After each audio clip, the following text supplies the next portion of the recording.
এখন মাসলা হয়ে থাকলো কোরআনের আয়াত লেখা যদি কোনো খাফর মধ্যে থাকে, যেমন আয়াতুল কুরসি, কলিমা বা অন্য কোনো আয়াত, তাহলে মুর্দার উপরে দেওয়া জায়েজ দিনা জায়েজ না?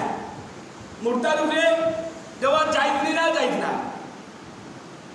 এর উত্তর হইল কোনো খাফর বা যে কোনো জিনিসের উপরে কোরআনে করিমের কোনো আয়াত, আয়াতুল কুরসি বা কলিমা তৈবা, কলিমার শাহাদাত বা অন্য কোনো কোরআনে করিমের আয়াত লেখা থাকে, যেগুলো মানুষ সৌদি আরব থেকে আইতে আনয়, ইরানি, তুর্কি লেখা থাকে, এরা লেখে ব্যবসার জন্য। এই সমস্ত কোরআনের আয়াত লিখিত কোনো খাফর, কোনো কিছু মুর্দার উপরে দেওয়া ঠিক নাই, অবৈধ, নিষেধ। কোন ক্ষেত্রে এই কোরআনে করিমের আয়াতের অবমাননা হওয়ার কারণে আপনার কবিরা গুনাহ হয়ে যাবে, কবিরা গুনাহ হবে।